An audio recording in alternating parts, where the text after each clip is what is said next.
Hello बच्चों, आज हम लोग डिस्कस करेंगे type of modulus of elasticity. यदि हमारे पास कोई बॉडी है तो उस बॉडी में हम लोग किस टाइप का स्ट्रेस लगा रहे हैं, तो जिस टाइप का हम लोग स्ट्रेस अप्लाई करेंगे तो उसी के करस्पॉन्डिंग उसमें स्ट्रेन प्रोड्यूस होगा। और इसी के बेस पे हमने मॉड्यूलस ऑफ इलास्टिसिटी को 3 टाइप्स में डिवाइड किया हुआ है। तो उसका जो फर्स्ट टाइप है वो है यंग मॉड्यूलस ऑफ इलास्टिसिटी।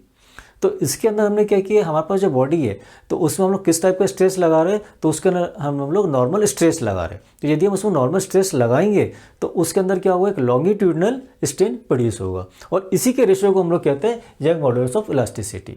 देखिए, हम लोग स्ट्रेस और जो स्ट्रेन है और कोफिशिएंट ऑफ इलास्टिसिटी या मॉड्यूलस ऑफ इलास्टिसिटी ये लास्ट वीडियो में हम लोग डिस्कस कर चुके हैं। यदि इसके बारे में आपको डिटेल में पढ़ना है तो आप लोग आई बटन पर क्लिक करके उसको पढ़ सकते हैं। लेकिन ये जो यंग मॉड्यूलस ऑफ इलास्टिसिटी है जिसको जनरली हम लोग वाई से डिनोट करते हैं, तो ये एप्लीकेबल कब तक होगा, तो ये सिर्फ विद इन इलास्टिक लिमिट, सिर्फ इलास्टिक लिमिट के अंदर ही एप्लीकेबल होगा। तो हम इसको आगे शॉर्ट में लिख सकते हैं विद इन इलास्टिक लिमिट। ये फॉर्मूला आ गया हमारे पास में किसका, यंग मॉड्यूलस ऑफ इलास्टिसिटी का। अब देखिए हमने क्या किया, यहाँ पे एक वायर लिया हुआ है, एक वायर है। अब सपोज कीजिए इसकी लेंथ L है और एरिया, इसका जो रेडियस है, रेडियस हमने R ले लिया और इसका जो एरिया ऑफ क्रॉस सेक्शन है उसको हम लोग A से डिनोट कर रहे हैं। अब हमने क्या किया, यहाँ पे एक डिफॉर्मिंग फोर्स लगाई है और डिफॉर्मिंग फोर्स लगाया ये हमने क्या किया, परपेंडिकुलर है। किसके परपेंडिकुलर है, जो इसका एरिया ऑफ क्रॉस सेक्शन है इसके परपेंडिकुलर है। तो हमारे डिफॉर्मिंग फोर्स लगाने से यदि सपोज कीजिए इसकी लेंथ कितनी इंक्रीज हो गई, हमने मान लिया इसकी जो लेंथ है ये डेल्टा L इंक्रीज हो गई। पहले लेंथ कितनी थी, इसकी लेंथ L थी और हमें पता है जो नॉर्मल स्ट्रेस है,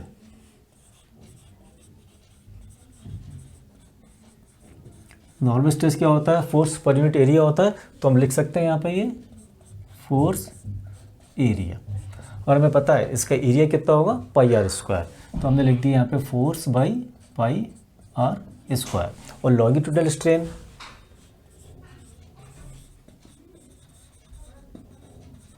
लॉन्गिट्यूडनल स्ट्रेन इसका फॉर्मूला भी हमें पता है, change in length by original length. तो इस पर लेंथ कितनी चेंज हो रही है, डेल्टा L। तो हमने लिख दिया यहाँ पे डेल्टा L और ओरिजिनल लेंथ कितनी हमारी L है यहाँ पे। तो इन दोनों की वैल्यू को हमने अपने इस फॉर्मूले में सब्स्टिट्यूट किया। तो हमारे पास फॉर्मूला क्या आ गया, F by pi R square delta L by L। ये फार्मूला आ गया हमारे पास में यंग मॉड्यूलस ऑफ इलास्टिसिटी का। अब देखिए जो y है यहाँ पे यंग मॉड्यूलस ऑफ इलास्टिसिटी, तो इसकी SI और MKS, SI MKS यूनिट क्या होगी इसकी, देखिए y क्या है यहाँ पे, normal stress by longitudinal strain है। तो हमें पता है स्ट्रेस की यूनिट क्या होती है, न्यूटन पर मीटर स्क्वायर। तो हम लिख सकते हैं यहाँ पे न्यूटन पर मीटर स्क्वायर, और इसी को हम लोग किससे रिप्रेजेंट करते हैं, पास्कल भी लिखते हैं हम लोग, जिसको शॉर्ट में हम लोग PA भी लिखते हैं। और सेकेंड इसका डायमेंशनल फार्मूला, डायमेंशनल फार्मूला कितना होगा, MT माइनस, ये इसका डायमेंशनल फार्मूला होगा। क्योंकि हमें पता है स्ट्रेस की यूनिट भी ये होती है और स्ट्रेस का डायमेंशनल फार्मूला भी ये सेम यही होता है। और जो स्ट्रेन है हमें पता है तो यूनिटलेस होता है। तो हमारे पास यंग मॉड्यूलस ऑफ इलास्टिसिटी है, इसकी यूनिट भी आ गई और डायमेंशनल फार्मूला भी आ गया यहाँ पे। अब हम कुछ जो सब्सटेंस है, कोई मटेरियल है, तो उसकी जो स्टैंडर्ड वैल्यू होती है वो हम डिस्कस करेंगे कि उसकी स्टैंडर्ड वैल्यू का मतलब ये है कि उनकी यंग मॉड्यूलस ऑफ इलास्टिसिटी की वैल्यू कितनी होती है। तो देखो हम कुछ सब्सटेंस लिखेंगे यहाँ पे, substance Young modulus of elasticity 10⁹ newton per metre square. Steel, iron, copper, aluminium.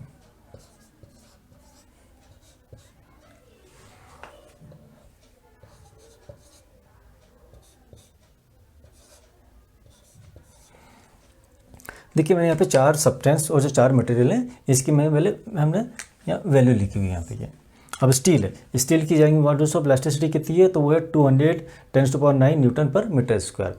अब यदि हम चारों मटेरियल को हम कंपेयर करेंगे तो हम देखिए स्टील की वैल्यू कितनी है, 200 है, और यदि हम एल्यूमिनियम की बात करें तो उसकी वैल्यू कितनी है, 70 है। तो इसका मतलब ये है कि जो स्टील है तो स्टील की जो इलास्टिसिटी है वो ज़्यादा है, किसके कंपेयर में, एल्यूमिनियम के कंपेयर में। अब हम जो यंग मॉड्यूलस ऑफ इलास्टिसिटी है उससे रिलेटेड हम लोग कुछ इंपॉर्टेंट पॉइंट डिस्कस करेंगे। तो फर्स्ट पॉइंट है उसका, यंग मॉड्यूलस है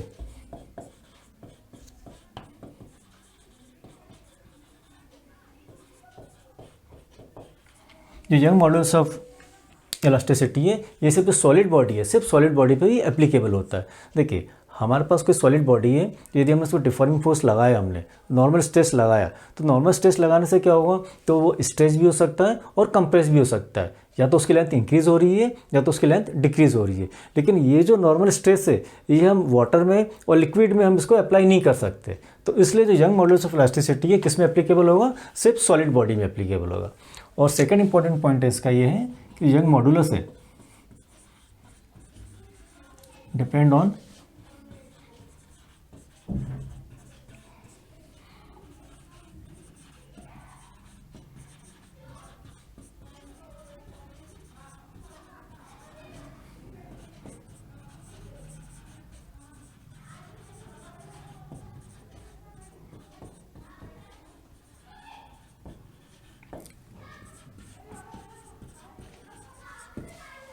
सेकेंड पॉइंट मैंने लिखा हुआ है कि young models of elasticity depend on nature of material of body and independent of dimension of body. इसका मतलब ये है कि जो यंग मॉडल्स ऑफ जो इलास्टिसिटी है वो किस पे डिपेंड करती है, सब nature of material of body पे डिपेंड करेगी। देखिए यहाँ पे हमने कुछ सब्सटेंस लिए हुए हैं, अब जैसे स्टील है तो हमें पता है स्टील की वैल्यू कितनी है, 200 है यहाँ पे। तो जो मटेरियल है तो बॉडी किस मटेरियल की बनी हुई है इस पर डिपेंड करता है यहाँ पे। तो यंग मॉडल्स की वैल्यू किस पे डिपेंड कर रही है, वो बॉडी के नेचर ऑफ मटेरियल पे डिपेंड कर रही है। और इसी के आगे हमने लिखा हुआ है independent of dimension of body. देखिए हमारे पास कोई दो बॉडी है, यदि एक बॉडी वायर ले लिया हम लोगों ने और सेकंड हमने सिलेंडर ले लिया हम लोगों ने, तो देखिए दोनों का डायमेंशन अलग है, लेकिन अगर दोनों सेम मटेरियल की बनी होगी है, सेम मटेरियल की बनी होगी तो उनका तो यंग मॉडल्स ऑफ इलास्टिसिटी है वो उसकी वैल्यू सेम होगी यहाँ पे। तो डायमेंशन पर कोई फ़र्क नहीं पड़ता, चाहे उसका एरिया अलग हो, वॉल्यूम अलग हो, लेंथ अलग हो, उससे कोई फ़र्क नहीं पड़ता। यदि मटेरियल सेम रहा हमारे पास में तो उसकी यंग मॉडल्स की वैल्यू सेम होगी। और थर्ड इंपॉर्टेंट पॉइंट है इसके अंदर, यदि हमने टेम्परेचर को इंक्रीज़ कर दिया तो यंग मॉडल्स हैं इसकी वैल्यू क्या हो जाएगी, डिक्रीज़ हो जाएगी। अब ये हमने कुछ जो मटेरियल लिखे हुए हैं इसकी स्टैंडर्ड वैल्यू तो हमको पता है, लेकिन यदि हम इसका टेम्परेचर इंक्रीज़ कर देंगे तो इनकी जो वैल्यू है इनकी वैल्यू डिक्रीज़ हो जाएगी। नेक्स्ट पॉइंट है परफेक्टली रिजिड बॉडी। देखिए जो यंग मॉडुलस है तो परफेक्टली रिजिड बॉडी के केस में इनकी वैल्यू कितनी होगी, तो इसकी वैल्यू होगी इनफाइनाइट होगी। देखिए इनफाइनाइट क्यों होगी, हमें पता कोई भी जो अगर रिजिड बॉडी है, परफेक्टली रिजिड बॉडी है तो उसका डेफिनेट शेप और साइज होता है। तो यदि इस पर यदि हमें डिफॉर्मिंग फोर्स अप्लाई किया क्योंकि उसका डेफिनेट शेप और साइज होता है तो उसमें कोई एक्सटेंशन होगा ही नहीं। अब हम इसी केस को लेते हैं, यदि सपोज करो ये जो बॉडी हमने ली, एक वायर लिया हुआ है, एक रिजिड बॉडी है, यदि हमने इसमें डिफॉर्मिंग फोर्स अप्लाई किया तो उसमें एक्सटेंशन तो होगा ही नहीं। जब एक्सटेंशन होगा नहीं तो उसमें डेल्टा एल की वैल्यू कितनी होगी, डेल्टा एल की वैल्यू 0 होगी यहाँ पे। और हमें पता है यंग मॉडल्स का फॉर्मूला क्या है, उसका formula F/A delta L by L है। अब क्योंकि डेल्टा एल की वैल्यू क्या है, 0 है, इस वैल्यू की 0 वैल्यू यदि इस फॉर्मूला में सब्स्टिट्यूट करेंगे हम लोग तो y कितना हो जाएगा, F/A L/0 और इसकी वैल्यू कितनी आएगी, इनफाइनाइट वैल्यू आएगी। तो यदि कोई परफेक्ट रिजिड बॉडी है तो उस केस के अंदर यंग मॉडल्स की वैल्यू कितनी होगी, वो होगी इनफाइनाइट होगी। अब हम लोग एक और इम्पॉर्टेंट और इंटरेस्टिंग पॉइंट डिस्कस करेंगे। अब उसके समझने के लिए हमने क्या किया, दो बॉडी ली हमने यहाँ पे,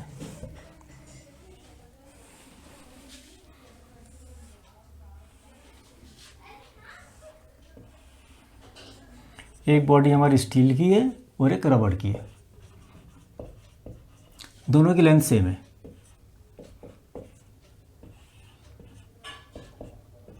दोनों की लेंथ सेम है और दोनों का जो एरिया ऑफ क्रॉस सेक्शन है वो भी सेम है दोनों का।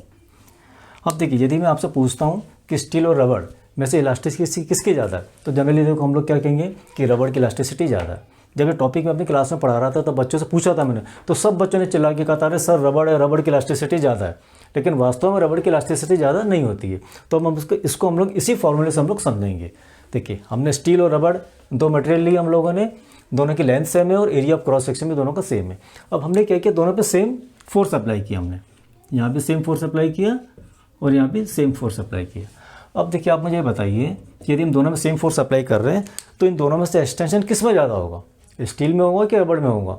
तो देखिए हम कह सकते हैं जो स्टील है, स्टील में एक्सटेंशन कम होगा। तो हम थोड़ी देर के लिए हम लोग मान लेते हैं कि इसमें सपोज कीजिए जो एक्सटेंशन हो रहा है जो 1 सेंटीमीटर हो रहा है, हमने अपने समझने के लिए मान लिया।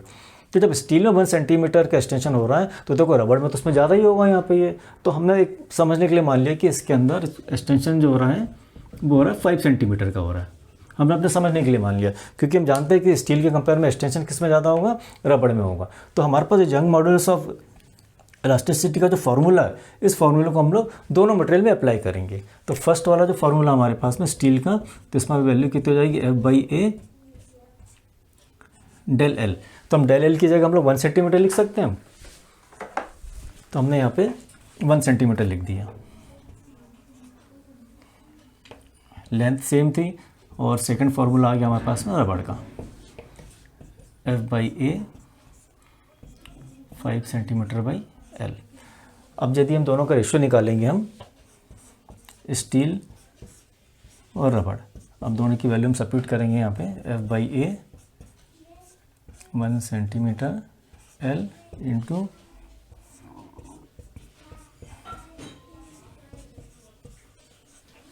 देखिए एफ एल कैंसिल हो जाएंगे, ए कैंसिल हो जाएगा, सेंटीमीटर सेंटीमीटर कैंसिल हो गया। तो फाइनली हमारे पास क्या आ रहा है, young modulus of steel by young modulus of रबड़ इज इक्वल टू 5 आ रहा है। तो क्या हम इसको ऐसा लिख सकते हैं, 5YR। तो देखिए हमने एक एग्जांपल लिया था, इसमें देखिए हमने दोनों को एक्सटेंशन को हमने कंपेयर किया था। इसमें स्टील में 1 सेंटीमीटर लिया था और रबड़ में हमने 5 सेंटीमीटर लिया था। तो हम इसमें देख रहे हैं हम लोग यहाँ पे कि जो यंग मॉड्यूलस ऑफ इलास्टिसिटी जो स्टील की है वो 5 टाइम्स ज़्यादा है किसके कंपेयर में, यंग मॉड्यूलस ऑफ रबड़ of young modulus of elasticity of रबड़। तो इस फार्मूले के थ्रू हम लोग ये बता सकते हैं कि स्टील की यंग मॉड्यूलस क्या होगा, ज़्यादा होगा किसके कंपेयर में, रबड़ के कंपेयर में। तो देखो उसको हम ऐसा भी समझ सकते हैं कि ये तो कोई बॉडी हमारे पास में, तो जिस बॉडी के अंदर जितना कम एक्सटेंशन होगा तो उसकी इलास्टिसिटी ज़्यादा होगी, और जिस बॉडी के अंदर एक्सटेंशन ज़्यादा हो रहा है तो उसमें उसकी इलास्टिसिटी कम हो रही है। तो ये फर्स्ट टाइप था हमारा यंग मॉड्यूलस ऑफ इलास्टिसिटी। अब हम सेकंड टाइप में डिस्कस करेंगे bulk modulus of elasticity. Bulk modulus of elasticity, अब हमने इसके अंदर एक बॉडी ली है, उस बॉडी पे हमने क्या किया, नॉर्मल स्ट्रेस को अप्लाई किया। तो नॉर्मल स्ट्रेस अप्लाई करने के कारण उस बॉडी में क्या होगा, एक वॉल्यूमेट्रिक स्ट्रेन फॉर्म होगा, और इसी के रेशियो को हम लोग कहते हैं बल्क मॉड्यूलस ऑफ इलास्टिसिटी। और ये भी कब तक एप्लीकेबल होगा, तो बल्क मॉड्यूलस ऑफ जो इलास्टिसिटी है जिसको हम लोग बी से डिनोट करते हैं, तो ये भी सिर्फ इलास्टिक लिमिट के अंदर ही एप्लीकेबल होगा। तो हम लिख सकते हैं यहाँ पे, ये देखिए फॉर्मूला क्या आ गया हमारे पास, B is equal to normal stress by volumetric strain within elastic limit.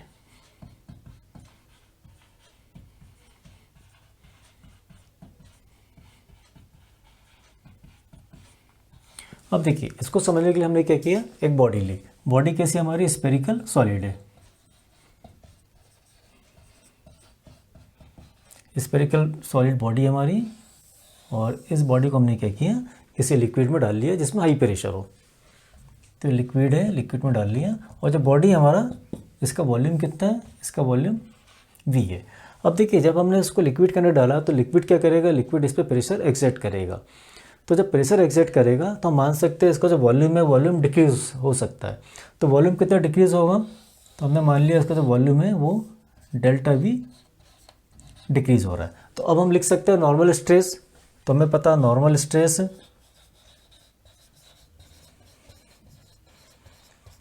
क्या हो गया, फोर्स पर यूनिट एरिया हो गया। तो हमने लिख दिया यहाँ पे फोर्स पर यूनिट एरिया। लेकिन देखिए इसमें फोर्स कौन एक्सर्ट कर रहा है, तो जो लिक्विड है, लिक्विड इस बॉडी पे क्या कर रहा है, प्रेशर एक्सर्ट कर रहा है। और हमें पता है प्रेशर क्या होता है, तो प्रेशर होता है फोर्स बाय एरिया होता है। तो इसी फोर्स बाय एरिया को हम लोग प्रेशर लिख सकते हैं, तो इसको हम P से भी लिख सकते हैं। P क्या यहाँ पे प्रेशर है। अब वॉल्यूमेट्रिक स्ट्रेन क्या हो गया,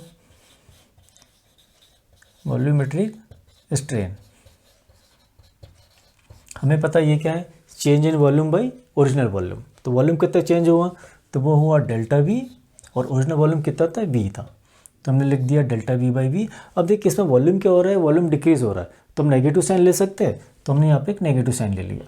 अब इन दोनों की वैल्यू को उठा के हमने इस B में सब्स्टिट्यूट किया, तो हमारे पास रिजल्ट क्या आएगा, B is equal to F/A delta by V और नेगेटिव साइन। यदि हम F/A की जगह P सब्स्टिट्यूट करेंगे तो हमारे पास B का फॉर्मूला आ गया, B is equal to -P V by delta V। ये फॉर्मूला आ गया हमारे पास में बल्क मॉडुलस ऑफ इलास्टिसिटी। तो अब इसकी यूनिट क्या होगी, तो बी की SI और एम केस में यूनिट होगी, हम लोगों को पता है स्ट्रेस की यूनिट क्या होती है, न्यूटन पर मीटर स्क्वायर, और इसको हम लोग पास्कल भी लिखते हैं, इसको हम लोग PA से डिनोट करते हैं। तो ये यूनिट हो गई बल्क मॉडुलस की। और डायमेंशनल फार्मूला ये हो गया ML/T-2, ये इसका डायमेंशनल फार्मूला हो गया। अब हम बल्क मॉडुलस ऑफ इलास्टिसिटी इससे रिलेटेड कुछ इंपॉर्टेंट पॉइंट पर डिस्कस करेंगे। तो सबसे पहला पॉइंट हमारा ये कि जो बल्क मॉडुलस है ये सॉलिड, लिक्विड, गैस तीनों पे एप्लीकेबल होता है। तो हम लिख सकते हैं applicable on solid, liquid and gases, ये तीनों पे एप्लीकेबल होता है। अब हम थोड़ा इसको समझेंगे कि तीनों पे एप्लीकेबल कैसे होता है और इन तीनों में फिर रिलेशन क्या है यहाँ पे। ये अब सपोज इसको समझने के लिए हमने क्या किया, 3 बॉडी ली हमने, और तीनों हमारी स्फेरिकल बॉडी है ये। लेकिन ये बॉडी किसकी है, ये सॉलिड की बॉडी है, ये लिक्विड बॉडी है और ये गैस की बॉडी है। तो हमें क्या फाइंड आउट करना है, इन तीनों का बल्क मॉडुलस फाइंड आउट करना है। तो इसको हम लिख सकते हैं यहाँ पे, सॉलिड को हमने लिख दिया BS और लिक्विड को लिख दिया हम लोगों ने BL और गैस को लिख दिया हम लोगों ने BG लिख दिया। अब हमें ये चीज़ तो पता है कि जो बल्क मॉडुलस ऑफ इलास्टिसिटी है ये तीनों बॉडी, सॉलिड, लिक्विड, गैस तीनों पे एप्लीकेबल होता है। तो हम रिलेशन फाइंड आउट करना चाहेंगे कि इन तीनों में क्या रिलेशन है यहाँ पे। अब सपोज कि जो तीनों जो बॉडी है ये सॉलिड की बनी है, लिक्विड की बनी है, गैस की बनी है। अब थोड़ा इमेजिनेशन करो कि इन तीनों बॉडी को हमने किस में करते हैं, लिक्विड में डाल लिया हमने। तो जब लिक्विड में डालेंगे तो अब देखो सबसे ज़्यादा वॉल्यूम किसका डिक्रीज़ होगा, तो सबसे ज़्यादा देखो जो गैस है इसका वॉल्यूम डिक्रीज़ होगा, और उससे कम किसका डिक्रीज़ होगा, तो उससे कम लिक्विड का होगा, और सबसे कम वॉल्यूम किसका डिक्रीज़ होगा, तो वो होगा सॉलिड का डिक्रीज़ होगा। अब देखिए लास्ट वाला जो टॉपिक था जिसमें हम लोगों ने स्टील और जो रबड़ था इन दोनों को कंपेयर किया था, तो हमने ये देखा था कि जो बॉडी, जिस बॉडी का एक्सटेंशन कम होगा तो उसकी इलास्टिसिटी क्या होगी, ज़्यादा होगी। तो सेम वही कंसेप्ट यहाँ पे भी एप्लीकेबल होगा। तो इन तीनों के अंदर देखो सबसे कम एक्सटेंशन किस में हो रहा है, तो वो हो रहा है सॉलिड के अंदर हो रहा है। तो बल्क मॉडुलस ऑफ इलास्टिसिटी किसकी ज़्यादा होगी, सॉलिड की होगी। तो यदि हम इन तीनों को रिलेशन बताना है तो हम ये सिंबल लगा सकते हैं यहाँ पे, ग्रेटर साइन का यहाँ पे ये हमने सिंबल लगा दिया। तो एक रिलेशन आई हमारे पास में कि bulk modulus of solid, bulk modulus of elasticity of solid का ज़्यादा होगा किसके कंपेयर में, लिक्विड के कंपेयर में, और लिक्विड का ज़्यादा होगा किसके कंपेयर में, गैस के कंपेयर में होगा। तो फर्स्ट पॉइंट हो गया हमारा। और सेकंड पॉइंट डिस्कस करेंगे हम लोग। तो जो बल्क मॉडुलस है तो परफेक्टली रिजिड बॉडी के केस में इसकी वैल्यू कितनी होगी, तो ये होगी इनफाइनाइट होगी। अब इनफाइनाइट कैसे होगी, देखो हमें पता है जो परफेक्टली रिजिड बॉडी होती है तो उसका डेफिनेट शेप होता है, डेफिनेट साइज होता है। यदि उस पर हम नॉर्मल स्ट्रेस अप्लाई करेंगे तो उसके वॉल्यूम में कोई चेंज ही नहीं होगा। अब आप इसी एग्जांपल को देख लो, सपोज अब स्फेरिकल बॉडी है हमारे पास में, अब यदि इस पर हमने नॉर्मल स्ट्रेस को अप्लाई किया हमने तो उसका वॉल्यूम तो चेंज होगा ही नहीं इसका ये। तो इसमें डेल वी की वैल्यू कितनी होगी, डेल वी की वैल्यू 0 होगी। और हमें पता है बल्क मॉडुलस का फॉर्मूला क्या है, B = -PV/ΔV। अब जब डेल वी की वैल्यू 0 होगी तो इस वैल्यू को 0 जब सब्स्टिट्यूट करेंगे हम लोग तो B की वैल्यू कितनी आएगी, B की वैल्यू इनफाइनाइट आएगी। तो परफेक्ट रिजिड के केस के अंदर जो बल्क मॉडुलस उसकी वैल्यू क्या होगी, इनफाइनाइट होगी यहाँ पे। अब हम क्या करेंगे, कुछ मटेरियल को लेंगे और ये देखेंगे कि उनकी स्टैंडर्ड वैल्यू कितनी है, बल्क मॉडुलस ऑफ इलास्टिसिटी उनकी कितनी है। तो हम लोग कुछ मटेरियल लेते हैं हम लोग और उसकी वैल्यू लेते हैं हम लोग bulk modulus 10⁹ newton per metre square. तो हमने सबसे पहले सॉलिड लिया हम लोगों ने, सॉलिड में हम लोगों ने लिया स्टील, कॉपर, आयरन। तो उसकी वैल्यू होती है 160, 140 और 100। उसके बाद लिया हम लोगों ने लिक्विड, लिक्विड में हम लोग लिया सबसे पहले मरकरी और वाटर। तो मरकरी की वैल्यू होती है 25 और वाटर की होती है 2.2। और थर्ड लिया हम लोगों ने गैसेस, गैस में हमने एग्जांपल लिया हुआ है एयर का। तो एयर की वैल्यू होती है 1.0 इंटू 10⁻⁻⁴। अब देखिए हमने सॉलिड भी लिया हुआ, लिक्विड भी लिया हुआ, गैस भी लिया हुआ, तीनों की हमने यहाँ पे बल्क मॉड्यूलस ऑफ इलास्टिसिटी की वैल्यू लिखी है। तो आप देखिए सबसे ज़्यादा वैल्यू किसकी है, सॉलिड की वैल्यू सबसे ज़्यादा है, उससे कम लिक्विड की है और सबसे कम गैस की है। तो जो वैल्यू हमने लिखी थी वो देखिए हमारे पास जो फर्स्ट पॉइंट है applicable on solid liquid gas, इसका जो हमने रिलेशन फाइंड आउट किया था इसको ये जस्टिफाई कर रही है। अब इसी से रिलेटेड बल्क मॉड्यूलस से रिलेटेड हम लोग एक टर्म और पढ़ेंगे जिसको हम लोग कहते हैं compressibility.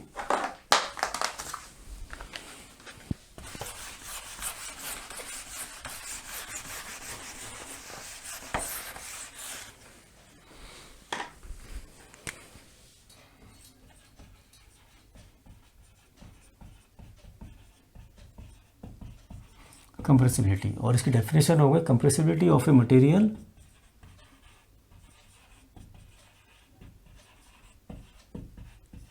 Is the reciprocal of it bulk modulus of elasticity. और कंप्रेसिबिलिटी को हम लोग के से डिनोट करते हैं। तो इसका फॉर्मूला क्या हो गया, के इज इक्वल टू 1/b। देखो के क्या है यहाँ पे, ये के कंप्रेसिबिलिटी है और बी क्या हो गया, बल्क मॉडुलस ऑफ इलास्टिसिटी हो गया। अब के की पहले हम लोग यूनिट फाइंड आउट कर लें हम लोग। तो उसकी यूनिट क्या होगी, हमें पता है कि बल्क मॉडुलस ऑफ इलास्टिसिटी की यूनिट क्या होती है, न्यूटन पर मीटर स्क्वायर। तो अब के की वैल्यू क्या हो जाएगी, न्यूटन इनवर्स मीटर स्क्वायर। देखिए जो कंप्रेसिबिलिटी है ये क्या है, ये एक पैरामीटर है।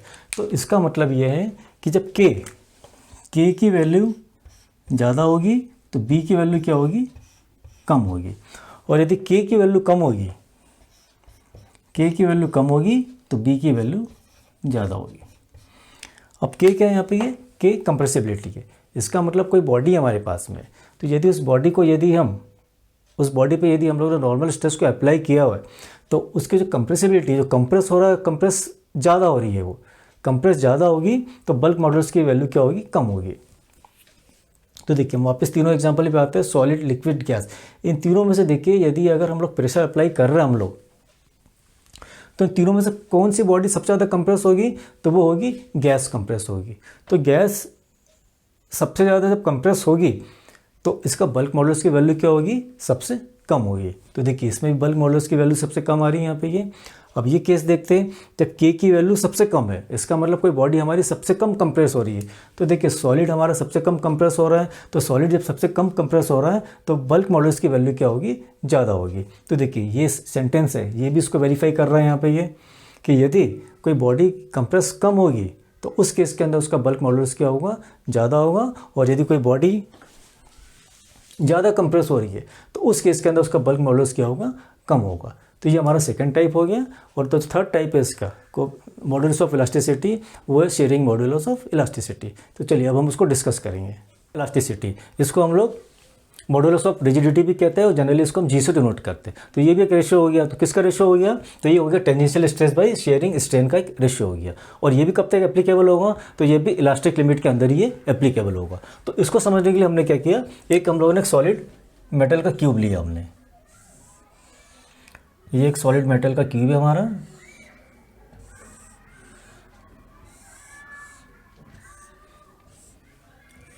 और ये जो इसकी जो लोअर सरफेस है ए बी सी डी, ये जो सरफेस है ये सरफेस को हम लोग फिक्स करते हैं हम लोग। तो ये इसकी फिक्स सरफेस हो गई। और ये जो सरफेस हमारे पास A B C D E F G H, ये सरफेस हमारी टॉप सरफेस है।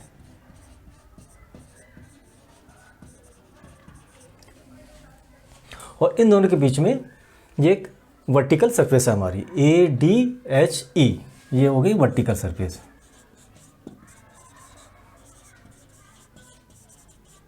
और जो क्यूब है हमारे पास, तो इसकी लेंथ को हम लोग एल से डिनोट कर रहे हैं, ये इसकी लेंथ हो गई यहाँ पे।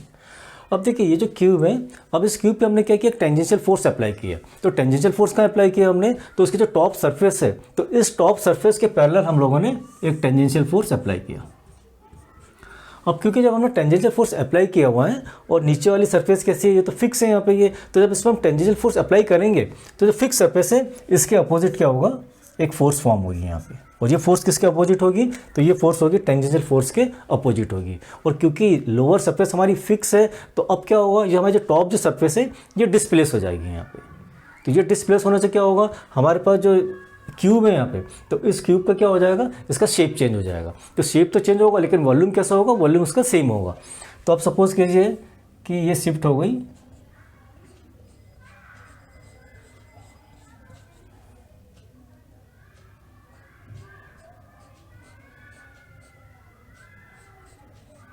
थीटा, ये थीटा।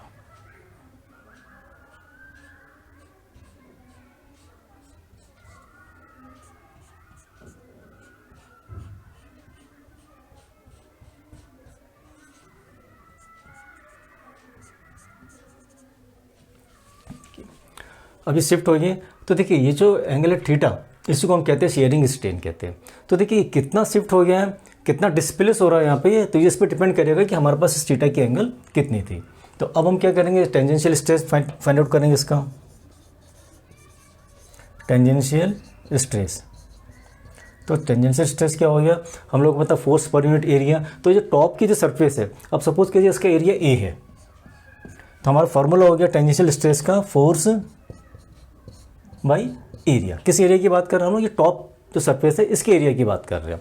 और second shearing strain,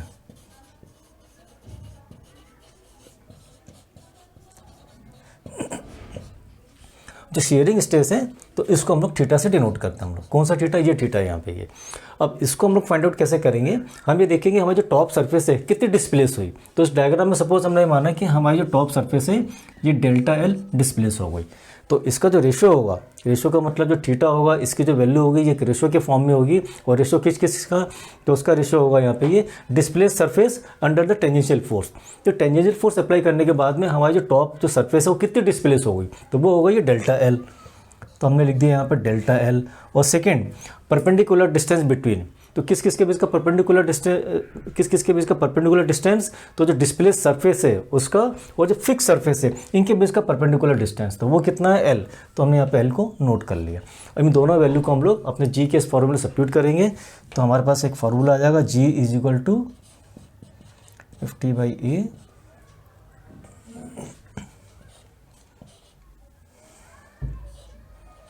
delta L by L. तो ये फार्मूला आ गया हमारे पास किसका, मॉडुलस ऑफ रिजिडिटी का। तो इसका हम यूनिट भी फाइंड आउट कर सकते हैं। तो इसकी यूनिट हो गई जी की एसआई और एम के एस। इसकी यूनिट हम लोगों को पता कितनी होगी, न्यूटन पर मीटर स्क्वायर। और इसी को हम लोग क्या लिखते हैं, पास्कल भी लिखते हैं। पास्कल, इसको शॉर्ट पर हमने पीए लिख दिया। और उसका डायमेंशनल फार्मूला भी पता हम लोगों को, वो कितना है M-1T-2। ये इसका डायमेंशनल फार्मूला भी आ गया। तो अब हम क्या करेंगे, जो शेयरिंग मॉडल्स ऑफ इलास्टिसिटी है जिसको हम लोग मॉडुलस ऑफ रिजिडिटी भी कहते हैं, तो इससे रिलेटेड हम लोग कुछ इंपॉर्टेंट पॉइंट डिस्कस करेंगे। तो सबसे पहला पॉइंट हमारा ये है कि जो जी है यहाँ पे, ये एप्लीकेबल होता है सिर्फ सॉलिड में। It is applicable on solid only, सिर्फ सॉलिड पे एप्लीकेबल होता है। तो सॉलिड पे एप्लीकेबल क्यों होता है, तो उसको समझने के लिए हम लोगों ने 3 फिगर बनाए यहाँ पे। ये सपोज कीजिए 3 बॉडी हमारे पास में, एक सॉलिड की है, लिक्विड की है, गैस की है। तो तीनों बॉडी का जो ये ए बी और ये ए बी, आप सपोज कीजिए तीनों बॉडी का हम लोगों ने क्या किया, जो लोअर सरफेस है इसको हमने फिक्स कर दिया। अब हमें टेंजेंशियल फोर्स अप्लाई करनी है। तो टेंजेंशियल फोर्स हम कहाँ अप्लाई करेंगे, तो वो हम करेंगे जो टॉप सरफेस इसकी, जहाँ हम टेंजेंशियल फोर्स अप्लाई करेंगे। तो देखिए जब हम टेंजेंशियल फोर्स अप्लाई कर रहे हैं तो हमारी जो टेंजेंशियल फोर्स है वो सिर्फ एप्लीकेबल कहाँ होगी, सिर्फ सॉलिड पे होगी। और यदि हम लिक्विड और गैस पे यदि हम टेंजेंशियल फोर्स अप्लाई करेंगे हम लोग, तो क्या होगा, ये फ्लूइड के फॉर्म में फ्लो हो जाएगी। यहाँ पे लिक्विड भी फ्लो हो जाएगा और गैस भी फ्लो हो जाएगा। तो इसका मतलब ये है कि इन दोनों पे हम लोग जो टेंजेंशियल फोर्स है हमारी, इन दोनों को हम अप्लाई नहीं कर सकते। तो यहाँ पे टेंजेंशियल फोर्स की वैल्यू कितनी होगी, 0 होगी। तो इसलिए जो हमारे पास जो मॉडुलस ऑफ रिजिडिटी है, तो ये फ्लूइड में एप्लीकेबल नहीं होता। और हमें पता है लिक्विड और गैस, इसको हम क्या कहते हैं, हम लोग फ्लूइड कहते हैं। तो एप्लीकेबल कहाँ होगा, सिर्फ सॉलिड में एप्लीकेबल होगा। तो हम ऐसा लिख सकते हैं यहाँ पे। अब देखिए टेंजेंशियल फोर्स की वैल्यू हमारे पास क्या आ गई, 0 आ गई। और जी का फॉर्मूला हम लोगों को पता है। यदि जी के फॉर्मूले में हम लोग टेंजेंशियल फोर्स की वैल्यू 0 सब्स्टिट्यूट करेंगे तो हमारे पास जी की वैल्यू कितनी आ जाएगी, 0 आ जाएगी जी की। तो इसका मतलब है कि लिक्विड और गैस इन दोनों में जी की वैल्यू 0 होती है। और जी का एप्लीकेबल होगा तो वो सिर्फ सॉलिड में ही एप्लीकेबल होगा। तो इसका फर्स्ट पॉइंट हो गया। और सेकंड पॉइंट, अब सेकंड पॉइंट में हम लोग क्या करेंगे कि हमारे पास कुछ मटेरियल है या कुछ सब्सटेंस है, तो हम देखेंगे उन सब्सटेंस की स्टैंडर्ड वैल्यू कितनी होती है। किसकी स्टैंडर्ड वैल्यू, तो वो हम देखेंगे मॉडुलस ऑफ रिजिडिटी की। तो हमने कुछ मटेरियल लिए यहाँ पे है और इनकी वैल्यू लिखी हमने जी 10⁹ न्यूटन पर मीटर स्क्वायर। तो हमने लिया स्टील, आयरन, कॉपर, ब्रास और हमने बस। तो स्टील की इसकी वैल्यू होती है 84, आयरन की होती है 70, इसकी होती है 42, ब्रास की होती है 36 और एल्युमिनियम की होती है 25। तो हमने कुछ स्टैंडर्ड वैल्यू यहाँ पे लिखी है। तो ये वो मटेरियल है जिससे हमें पता चलेगा कि किन मटेरियल की जी की वैल्यू ज़्यादा होती है। तो यदि हम कंपेयर करेंगे स्टील और कॉपर को कंपेयर करेंगे तो हम देख रहे हैं स्टील की वैल्यू कितनी है, 84 × 10⁹ न्यूटन पर मीटर स्क्वायर। तो इसका मतलब जो मॉडुलस ऑफ रिजिडिटी है तो वो किसकी ज़्यादा होगी, तो वो स्टील की ज़्यादा होगी।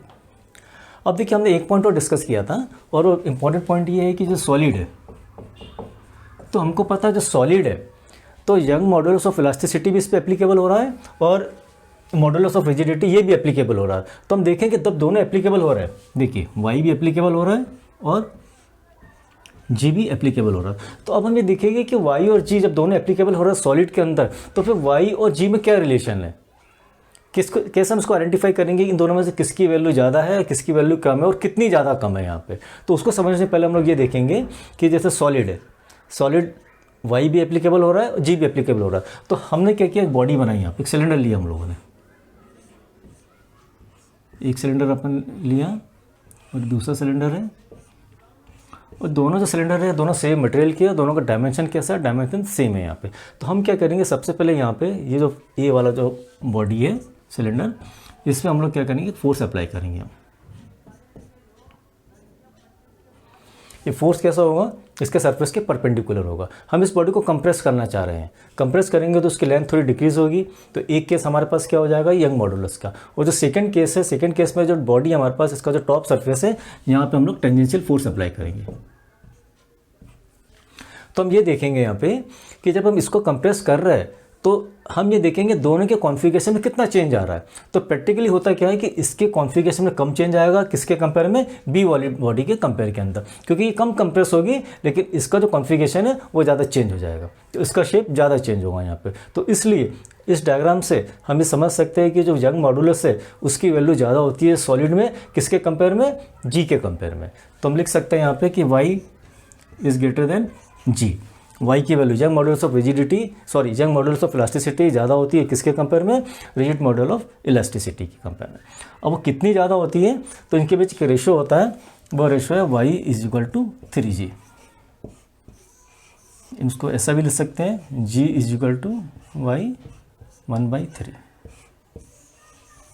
कि यंग मॉडुलस ऑफ रिजिडिटी होती है किसी भी मटेरियल की तो वो 3 टाइम्स ज़्यादा होती है किसकी, शियर मॉडुलस ऑफ रिजिडिटी के कंपेयर के अंदर, शियर मॉडल ऑफ इलास्टिसिटी के कंपेयर में। तो उसको हम एक एग्जांपल से भी समझ सकते हैं। अब जैसे हम एग्जांपल लेते हैं आयरन का, लेते हैं हम लोग। तो देखिए, तो यंग मॉडुलस जो होता है तो उसमें जो आयरन है, तो आयरन के यंग मॉडुलस ऑफ इलास्टिसिटी की वैल्यू कितनी होती है, तो वो होती है 190 × 10⁹ न्यूटन पर मीटर स्क्वायर। और जो जी है आयरन की जो जी की जो वैल्यू होती है वो होती है 70 × 10⁹ न्यूटन पर मीटर स्क्वायर। तो देखिए दोनों की स्टैंडर्ड वैल्यू लिखी हुई है। तो देखिए दोनों में अप्रॉक्सीमेट हम ये कह सकते हैं कि जो आयरन है, आयरन का जो young modulus of rigidity, young modulus of elasticity है वो जी के कंपेयर में कितनी है, 3 टाइम्स ज़्यादा है। तो ये जो हमारे पास फार्मूला है, इस फार्मूला जो रिलेशन है, इस रिलेशन को जस्टिफाई कर रहा है। तो जनरली जितने भी जो मटेरियल होते हैं उन मटेरियलों का, सॉलिड की बात कर रहे हैं, सॉलिड के जितने भी मटेरियल्स होते हैं तो उनमें जो यंग मॉडुलस ऑफ इलास्टिसिटी है तो उसकी वैल्यू मॉडुलस ऑफ रिजिडिटी के कंपेयर में 3 टाइम्स ज़्यादा होती है। तो देखिए हम लोगों ने कोफिशिएंट ऑफ जो इलास्टिसिटी है उसके 3 जो टाइप्स थे, उन तीनों टाइप को हम लोग ने डिस्कस कर लिया। तो फिलहाल इस वीडियो में हम लोग इतने डिस्कस करेंगे और नेक्स्ट वीडियो के अंदर इसी टॉपिक के, इसी चैप्टर के जो आगे के टॉपिक है उसमें हम डिस्कस करेंगे हम लोग। और मेरा वीडियो देखने के लिए थैंक यू।